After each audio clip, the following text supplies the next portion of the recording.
Hi everyone, welcome to my first ever YouTube video. Today I will be going over Disney's recent earnings, taking an in-depth look at all of their business segments, and providing my thoughts on whether it is a good investment or not. I will also be revealing my investment strategy for Disney after the presentation. So, hope you guys find this helpful, and always remember, stay safe and stay classy. Today we are going to analyze the Walt Disney Company stock. This video is being recorded shortly after the earnings release on May 5th of 2020. The stock is currently trading at $109.75. So without further ado, let's get into it. On to what we will be covering today. We will go over the current state of Disney, what happened in the quarter and how business was impacted by the global situation, the financial status of Disney, and some key takeaways and what to look for in the future. First, let's go over the current state of Disney theme parks and cruises. So the Shanghai and Hong Kong Disney parks have been closed since January. The Tokyo one has been closed since February, and the US and Paris theme parks followed with closures in mid-March. The Disney cruises have also been suspended until further notice. A fun fact is that Disney does not actually own 100% of the businesses in Asia. They have about 43% ownership of the Shanghai Disney, 47% of the Hong Kong Disney, and actually do not own a stake of Tokyo Disney at all. Instead, they receive royalties for licensing their brand to Tokyo Disneyland and Sea. Now on to how Disney actually performed for the quarter. We can see that even though Disney was negatively impacted due to the global situation, the revenues were actually up 21% for the quarter. This was mainly due to their direct-to-consumer revenue up nearly $3 billion as a result of the launch of their new streaming platform, Disney+. We will talk about how excited I am for this segment later on in the video, where we can see how Disney was actually negatively impacted is through their operating incomes. The income from parks, experiences, and products dropped nearly 58%, or $1 billion, and total operating income was reduced by about $1.4 billion in total. We will now go through each of Disney's business segments and go over some important things you should know, starting with the one that was impacted the most, the theme parks, which makes up about 40% of Disney's current businesses. What is important with all the closures for the quarter is that revenues for the parks were only down 10%. Given that Disney US theme parks were completely closed for 12 to 14 days for Orlando and LA for this earnings report, a 10% decrease in revenue means that when people were actually going to visit Disneyland, they were spending a lot more money compared to that of the previous year. And had they continued to operate, they would certainly make up that 10% decrease with ease.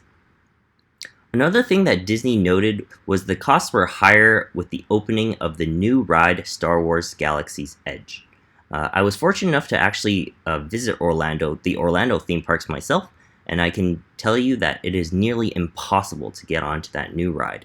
The ride reservation is reservation only, and when we arrived at Disney Hollywood at 7 a.m. in the morning before the theme parks opened, we tried to get a reservation through the app, but weren't able to secure ourselves a spot. Kind of a bummer since I've only heard good things about the ride. Next, we move on to Disney's media segment, where things remain fairly unscathed. Revenues were up in cable networks and in broadcasting. Only notable thing adversely affected here was a decrease in ESPN for operating income, and that makes sense because the sports world has been put on hold for the time being. They made the numbers look slightly better through some accounting bamboozling, where they lowered amortization expenses for the first half of the year, but that will increase for the second half. Generally, this segment remains quite healthy. The next segment was probably impacted the second most out of all of Disney's businesses by the global situation, and we're talking about studio entertainment, the release of new Disney movies. We don't see the impact just yet as revenues were actually up 18% year over year, but the release of Disney's movie Onward was adversely affected, and they had to delay the release of Mulan to late July, which will definitely be highlighted in their next earnings. With all of the movie theaters being closed, this segment will definitely see a huge hit in the next quarter. We will now move on to talk about a segment that I am personally very excited to talk about, and that is the launch of Disney's Plus streaming platform, and Disney's overall direct-to-consumer and international segment, which includes platforms like Hulu, ESPN, and now Disney Plus. As with all new businesses, this segment is not yet profitable because of capital investments in the space, but as you see, demand has skyrocketed by $3 billion. And expect this number to continue to grow ridiculously fast as the global situation has facilitated the acceleration of that growth. I just wanted to take this time to compare the subscription growth to that of Netflix. As you can see here, this chart highlights the number of subscribers that Netflix has obtained from 2011 to 2020. We can see that it took Netflix actually more than 3 years, so from Q3 of 2011 to Q4 of 2014 to amass more than 54.5 million subscribers, and Disney Plus has done that in just 7 months since the launch in November of 2019. Granted, this growth was accelerated by the current conditions. That speaks volumes to the Disney fan base the company has amassed over the years. Looking at the monthly revenues for each subscriber video on demand service, the monthly paid revenue per subscriber for Disney Plus was $5.63. This number is less than the $6.99 a month sub and the $69.99 a year sub, or effectively $5.83 per month sub, because they employed bundling techniques at a discounted price in November to try and entice people to join. And I expect this number to rise over time. Just because I don't see Disney discounting their monthly subscriptions as demand has been plenty. Moving on to income statements, I'm not going to talk about this too much as it is pretty straightforward. You can check it out yourself. But one thing I do want to note is that you get headlines on Google like Disney's profit plummeted 93%. And to be honest, that's just an attention-grabbing headline. If you look into what actually happened, a 93% decline was due to a one-time gain recorded this quarter of last year of $4.9 billion. And that was a result of Disney acquiring a 30% interest in Hulu. If we omit that number from the actual income calculations, the actual net income decrease was about 5% comparing the two quarters. Next, I want to touch briefly on their balance sheet, as it will help us assess how long Disney can survive cash burn. They have around $14.3 billion in cash as of March 28th. They have current assets at about $33 billion and current liabilities at around $35 billion, which makes the current ratio 0.9. This is on the lower end of healthy, as generally good companies want to hover around 1.2 to 2. But I don't believe this is a huge cause for concern just yet. It will definitely be if the global situation persists for an extended period of time.